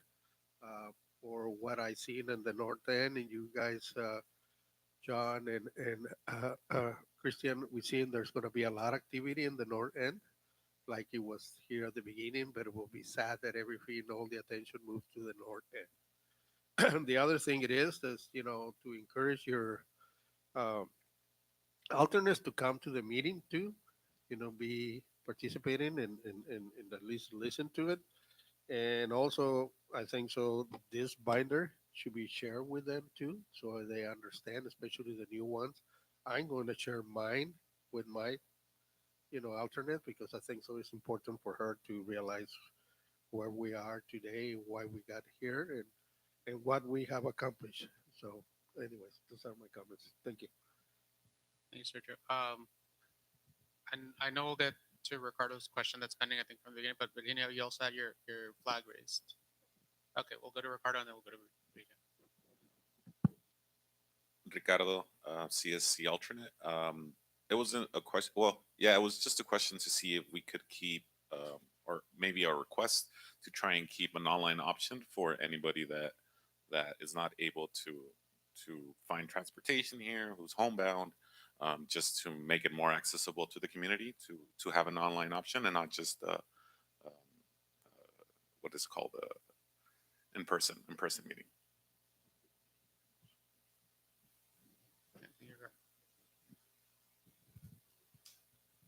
Thank you. I actually had a couple of questions regarding the first comment that you made, Israel. The applications you said that are due for the electric buses, that's due June 16th, I believe you mentioned. I just wanted to say if I think it'd be valuable, seeing that I know that my director brought that up at the last meeting. I think it's valuable to expand on that and provide more context. It seems like you probably have a much better aligned opportunity with the schools because of the fact that they have most likely have diesel buses that could get that may be proposed for that switch to electric buses. I know that that's something that, as an opportunity for the Transportation Commission, I think that's not necessarily a viable option because the diesel buses, the large buses that our agency uses, have much bigger headways, and unless it's like, and it's $1.5 million to purchase an electric bus of that size, it's just not, it doesn't make sense, right, to even to contemplate that type of proposal. So I just wanted to state that if there's an opportunity to maybe reach out more to the schools, perhaps that's probably a best option for that particular program. Since you said that June 24th is the allocation deadline, I know it sounds far away, but it's really not, right? When you think about grants and allocation of funding. Those are just comments that's the comment I want to make, and that's it. Thank you, Irina. We'll go to Jose. Yeah, about the bosses, I tried to share that that request with the middle school here in El Centro, and the teachers there told me that we need to go to the board or to the district. So probably it's just easier for you guys to send that request to the district, not through us or to somebody else, because for us it's easy to go to the school, but they told us not even the teachers can go to the district and request this. So probably it's better just to go directly to the district. Yes, we did reach out to the districts. They received emails, other contact information, MOTs, which are the direct ones who actually submit these type of applications. They were also contacted. So we do have a list of who to contact to see who could submit the applications. Thank you. Guess if I could take a minute. Just a clarification, Ricardo. Were you more looking towards, because we are live streaming the meeting, but were you looking more towards the public that can't come in to participate as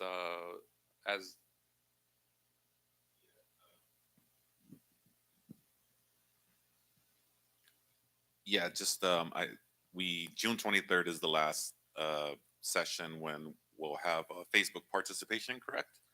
And if we are broadcasting on Facebook, I think it's important that the community on Facebook has a say in these meetings.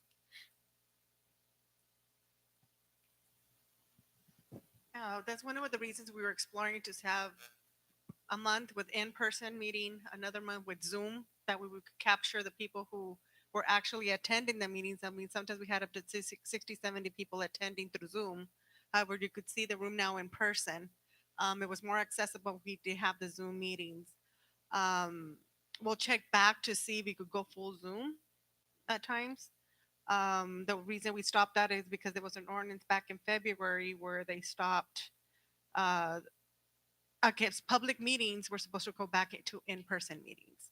So, but maybe we look into the option of going back to, like I said, one meeting in person, one meeting in Zoom, and then having one meeting off. So we're still exploring those options, and obviously it's up to this committee in order to make that decision. Yeah, just to add a little bit to that, Belen, and then we'll go to John. That's what this time today is set for, to have this conversation and to just kind of get like those thoughts ruminating on whether you guys would want to keep all in person, alternate, do a hybrid model. Our concern, and speaking with the air district, has been on the balance to achieve what we had prior to COVID. Like everybody that's been here since the beginning, if you remember when we were at the ECRMC Center at the mall in El Centro, we always had to go look for extra chairs because we filled the whole room up, right? And that's what we want to see again, especially because we're in implementation, right? And you guys are voting on projects, you're getting comments on other projects that we should be doing. So that's, this is the exciting part. So we want to make sure that people are involved in that as well. But we'll go to John.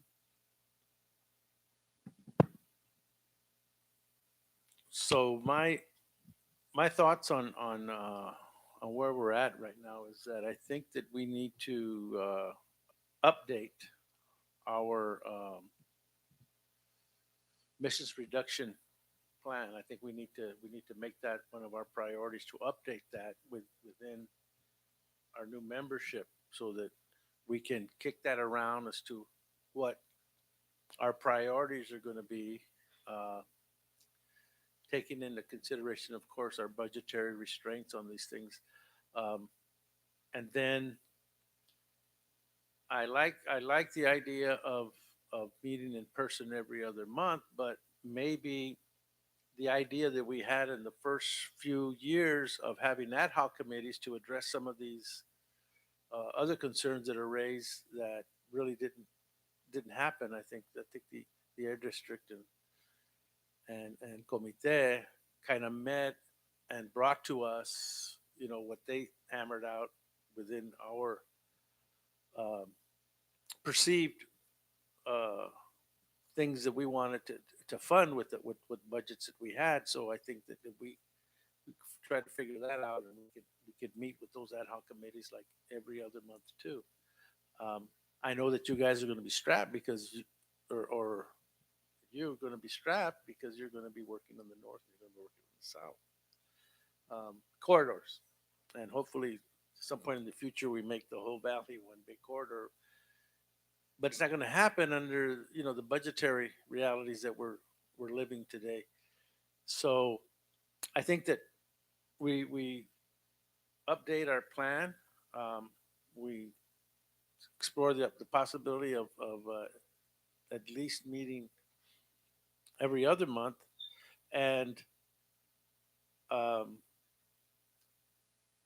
with the funding that we already have for electrification, if that's something that we already had set aside and it's already part of something that has to be done, I think we do it. But I heard someone say that school districts have special funding going on across the state because all the schools are going to move into that.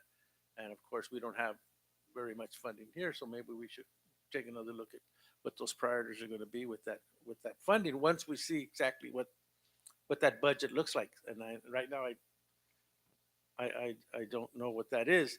So those are just some of the thoughts that I had that I wanted to share. I do just want to respond to one of John's comments, and I've had this conversation with Israel, particularly this week, which has been on also some of the CSC members that have been here for a while. You guys took a survey near the end of last year to kind of gauge the interest of new strategies, John, like that you're mentioning, updating the SERPs document and the strategies that have been proposed. And then speaking with Israel and Marco, we're exploring the option of also going through that exercise with the new members as well to get a bigger data set and also see where the priorities for the CSC is at now, which is, I think, would be a good exercise given the turnover we've had over the last year. So, John, we're noting your comment, and we have been discussing it, but I feel like we're in the right direction, and it's also being brought up by the CSC. We'll go to Michael. Thank you, Michael Moore. I was just curious on the community involvement portion of it, as far as historically, I know they had sign-up sheets for the members and for people that were just attending from the public and stuff. And I think we're up against something that, let's call it the Imperial Valley vacuum. There's a lot of activities that come about, and everybody always says, well, I never heard about that. I didn't know that was going on and stuff. So we got to put ourselves in kind of that same category, that we were on hiatus for quite a lengthy time during the COVID lockdown and such. And, do a lot of the public that were pretty loyal about attendance or pretty engaged and stuff, or they at the point that they just don't even realize that we're back to the live meetings and stuff. So what I was thinking was, if we did have that recorded sign in where the email was added and stuff, could we send something like a blanket email out to people that had attended in the past and just say, hey, we're back live and we're having our meetings again, and just get a way of capturing a fairly decent sized group that was engaged in the past, again, with just a simple email and stuff. So I think we got to look at different ways to reach out and stuff like that. I don't know how much an advantage being at the mall for the venue presented as far as people walking by, hey, what's going on over there, you know, and just kind of drop-ins and stuff. So that's another thing that I think, you know, should be kind of scrutinized and stuff, you know. Would somebody prefer, oh, there's a meeting out there today, where's it at? Oh, it's at the mall. Oh, okay, I'll come along. You know, maybe they can throw in a few other little shopping items or something along the way and stuff. So I think that, you know, that's another thing, because like what you remember is, you know, if that was a pretty large room, and if we were filling up all the available seating and stuff, it's you know, something that we really should work to try to get back. You know, I know that the Zoom meetings kind of diluted us, I think, in a lot of ways. So that's kind of my feedback, Belinda. So I'll let you talk now. Bill, Central Regional Medical Center at the mall was a great area. However, we did explore that and it's not available anymore. And they're also not going to be there for a very long time. So that's not going to be an option. We do have to find other options for the community meetings. I think that's another conversation that you said we were going to have regarding the listserv. Correct me if I'm wrong, Marco, but it's still the old listserv that we were sending it to everybody, right? We're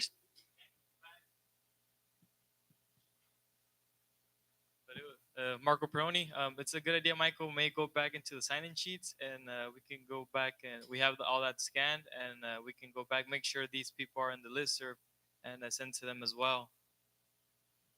Yeah, we continue sending the agenda items to the committee members, but we also have a separate list where we send a general agenda as well. So they are notified. It's just the fact that we haven't received a response. But we'll just try to again advertise and have this awareness a And little that bit general more. public list was created from those attendance sheets? Yeah, I Yes, see. that's correct. Okay. I see that Mary has. If we want to go with Mary first. Yeah, I just wanted to add to Michael and what Belinda was saying. We've also had people that we've directed to, you know, during that Zoom era, because you could sign up for that listserv on the AB617 website. So we're hoping that, you know, that list is pretty current, right? But as Marco said, I hope that they're going to go back on that. Right. So we'll go to Mary and then Sergio. We are close. So Mary, go ahead and give your comment. I just wanted to let everybody know. Okay, I'll make it quick. My concern, and that's always my first statement. My concern is, I know we're going to be involving Westmoreland, and we have to consider the population. Calapat, we have to consider the population. We have to consider the worst air is noted, put together by, you know, extremely well-informed data, is Calexico. El Centro, it's okay. Heber, we're right next to Heber. So I think we should try to concern ourselves with the citizens that are in dire need of getting this help and actually getting them informed. I think we need to reach out and get the community more involved. I don't think we're doing that.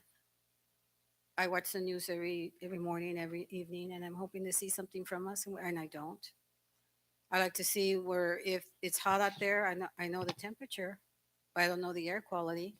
It's very brief sometimes, and I would like to see more, like, you know, wear a mask, because, you know, your dad and mom are taking walks, and I see them, and there's nothing I can do about it. When I check my data, and ignorance is maybe a bliss, but it once you know the information that we've gathered ourselves, it's concerning, and I just don't want us to disappear. I don't want to be us being like, oh, it's another meeting like the IID or the county or city council meetings that slowly just get disinterested. There is a concern, there is a health concern, like Ricardo was mentioning. That's a numerous amount of people that I know that are dying and they don't know why, and concerning the areas in Calexico.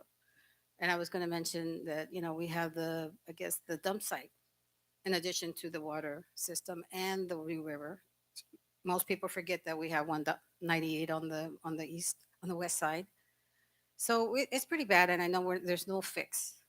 But at least I want to make sure that we alert the citizens that there is, you know, uh, attention to be addressed to this very, very serious situation. And I'm open for all, like Zooming, if you want to attend. And I remember your assistants would always call me, do you want to do Zoom or do you prefer to come? I said, no, I'd like to make sure that we don't get forgotten. Yeah, let's have our meetings personally. But I think it should be open to everybody, either or. But at least have some kind, and then let us know. We're going to have an attendance of 50 people, 30 people, 20. So then we, as community members, can call friends and tell them to come and be part of it. Even the schools. I remember mentioning before, most students don't even know what this is about. They don't even know, have concerns about their community. I think I saw one of the remarks that retention basins are for the kids to play their sports, baseball, soccer, and they have no idea that they're breathing and hurting their lungs as they play, but so many things that we can do. And we're not reaching out to the schools. I think we should get newsletter, maybe get students involved, some kind of a contest so they can come and make a presentation, see how much they know. And then that way, maybe the parents get involved and then they realize what we are doing and how we're trying to help them, because we're not getting it out there. And that's what I like to do. That if we're going to go stretch it out up north, we have to consider the percentage. And if we have to meet middle ground every other month or whatever, El Centro, Imperial, Abril, I believe, or Imperial, and meet halfway, I'm willing to make the drive. I'm not a problem. Well, I don't have a problem, but I don't want to be driving all the way Westmoreland to make it convenient for the number of population that's going to be there. You know what I mean? It's just like it's a little bit too much, but all meet. We can all meet in the middle ground so that we all can be, be available to be at these meetings.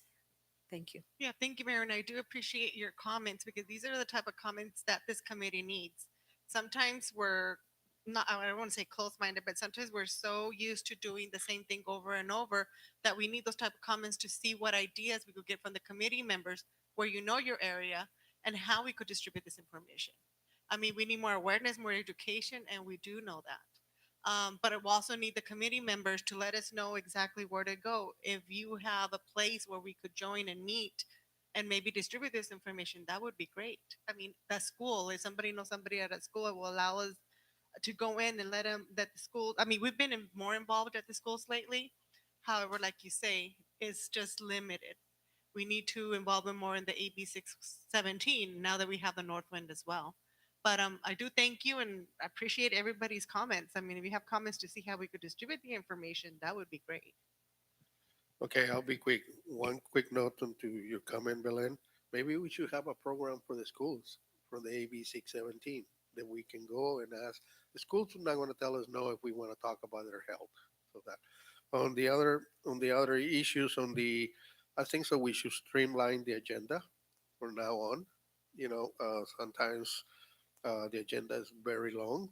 So I kind of like today we have one presentation only, and was able to have time for these discussions and stuff like that. I'm okay with the one meeting, in person, the next meeting on a Zoom, but let's really make that meeting in Zoom an hour and a half, not 2 hours on Zoom, because people start walking away from the thing and they leave the computer. There are things, so if we start seeing things that once in a while, maybe we'll have like August, that a lot of people are involved with the schools going, have a Black August or December, where we don't have a meeting. So those are my comments. Thank you, everybody. Jose Landeros, CSC, just with Sergio, and probably the Zoom meeting could be just the presentation, not the whole meeting, just the presentation, so that way the people could stay focused on the meeting, on the Zoom meeting. Thank you. Thank you, Jose. We are at about 9 minutes from time. So does anybody have any final comment, or Israel, do you want to close us out with?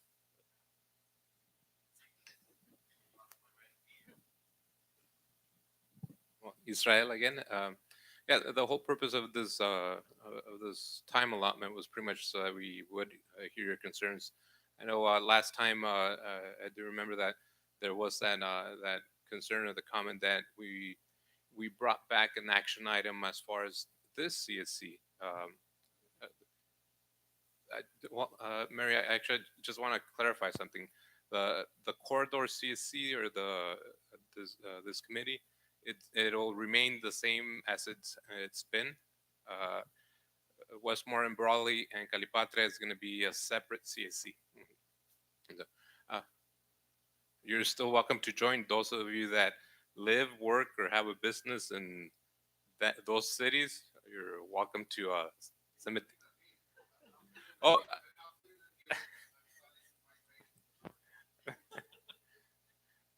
That's also one of the reasons why we want to turn to this, maybe having it once a month or in person, live, or because we also want to give the opportunity. We also don't want to burn our CSC members that are interested in being in the part of the North Committee.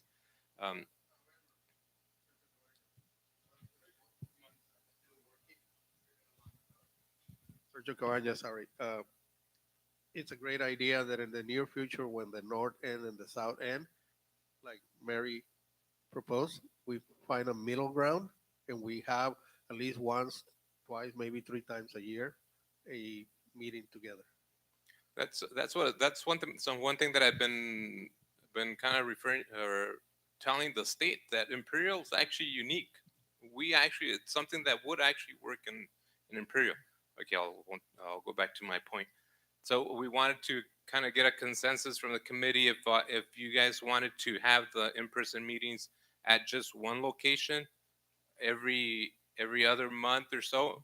That'll make it a lot easier to go to the newspaper, maybe to go to the news, where we could say, okay, this is what's going on, and this second Wednesday of every other month or so, come and join us. It's easier to mention one location than mention 3 different locations and people show up to the wrong location. So I think there was a discussion that was at the last meeting to see if we could keep the meetings at one location. But again, that's up to the CEC members. For instance, maybe keep it in El Centro, take into consideration that Calexico has to go all the way to El Centro. Keep it in Heber. I think it's more the middle ground between both. Or Calexico, then El Centro members would have to go all the way to El Centro. So it just, okay. I did like the idea of maybe looking for something around the mall, because I mean that's where the transportation is going. I mean I believe that's Michael. That was a really good point. And so as far as I guess we'll come back and have certain sites that have been identified, so that maybe like 3 or 4 sites, and probably be part of an action item, or we'll meet at the food court. We'll see.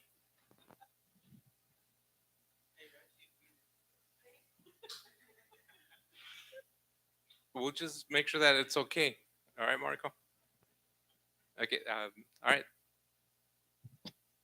Thank you, Israel. And now, Maddie, I think we'll transition to agency updates. Right. Sounds good. Thank you so much, Christian. Thank you, everybody, for your questions and comments. Happy to pass it to my colleague, Jessica. Oh, all right. I will. Okay, I guess I'll take it on. Thank you. All right. Happy to open it up to our agency updates.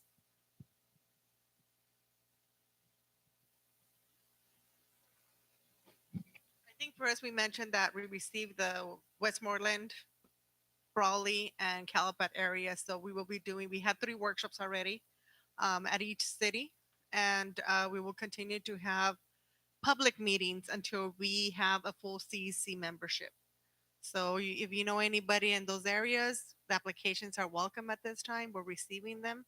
And let us know. Let us know if you're interested yourself. On the comité end, I did do have two items to mention. One is a reminder. I think Marco sent this out a while back, but UC Davis is continuing their AB 617 program evaluation. So you guys all should have received an email with that survey. If you can please do the survey, I've had the team conducting that evaluation reach out to try to help us, give that feedback on how the program implementation is going. They're looking for your honest feedback. So, and it's anonymous. So whatever you want to mention to them, please do so. I believe Mary knows the team from the first year evaluation where we were invited to be in person. So they are kind of developing this as the years go on in the program implementation. So they started in 2018 and they're moving each year with the surveys. The other item I wanted to mention is, if you'll recall, during our first in-person meeting this year when we were at El Centro, a team from SDSU came and presented on a research project that's happening on the Imperial Valley research priorities regarding to air quality.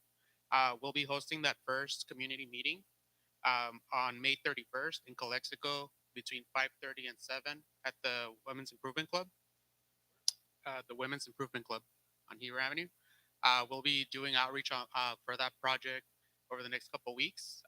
We just need an IRB approval for invitations, but we'll be doing that. We're hoping to get a good turnout. CSC members are invited. If you're in Calexico, please do join us. This is the first of many public meetings that we'll do across the whole county for this project. And we are looking for folks also within your circle. So if you have anybody that you want to invite, please let us know as well. You can reach out to Comité and we'll connect you with the SSU team or with our outreach team to get you on the list for that event. So I forgot to mention that on June 1st, we will be having an air quality task force meeting where the presentation will be the emission inventory from Mexicali. So if you're interested in that, let me know and we'll include you in the listserv. Thank you so much for those agency updates. I'd like to go ahead and discuss the scheduling of the next CSC meeting, and we will ask the CSC to motion for a vote. After that vote is complete, there will be an opportunity to discuss topics that have been elevated by the CSC as a priority for the coming months. This will also be an opportunity to provide new topics for discussion at future meetings. With that, I'm happy to pass it off to our co-chair. So we are looking for a motion to schedule the next meeting on June 14th, as well as any recommendations for agenda topics. So far, we do have the bringing back of the minutes for April. And we did take note of trying to slim down the agenda to not bog it down with too many items as well.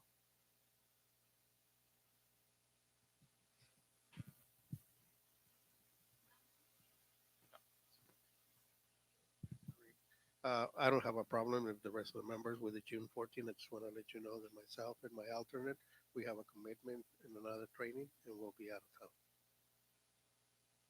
town. Virginia does have her flag raised. I'm sorry if I'm confused, but I did have an item I wanted to bring up for the next meeting. It would be the San Diego and Imperial County Sustainable Freight Implementation Strategy. They're interested in presenting to AB 617 group, so I wanted to bring up that item for the next meeting for consideration, and I can connect you, Belen, and with and Marco with their presentation. Thank you.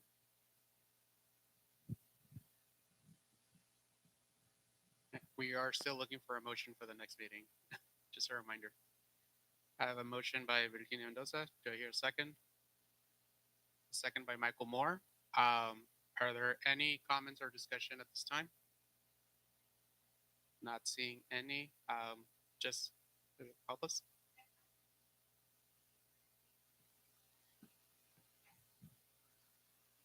Thank you. Okay, Michael, Mary, John, Virginia, Paolo, Jose, Ricardo, Raul. Okay, the motion carries for June 14th, 2023. All right, thank you very much. And to close out, I do have just one bit of closing remarks. I'll try to keep it short to keep us on time. I want to thank everybody for the lively discussion today. It's good to hear all these recommendations and feedback. Like Belen said, I think sometimes we just get in that mode of comfort, and we need to be outside of that, I think we need to be kept on our toes as we try to implement this, because it is, like many of you said, it is kind of shocking how where we were at a couple of years ago to where we're at now. We are making progress, but we've lost a little bit of that public touch, so we want to be able to bring that back. Yeah, I mimic what Christian said, and we do have new members. So hopefully, with that new, fresh ideas as well, we are able to make more progress on projects. And as your experience, we're set here and the rest of the members that are already here. We also thank you for your input with the new members. Do any members of the CSC have any closing remarks? Not. I do, but I do hear a motion from Sergio to adjourn the meeting. I make a motion for the meeting closure. All right, so I have a motion by Sergio, a second by Raul Ureña. Any comments or discussion? Not seeing any. Okay. Can we just do a vote by hand, Chad? All right, motion carries. Meeting adjourned. Thank you, everyone. Have a great night.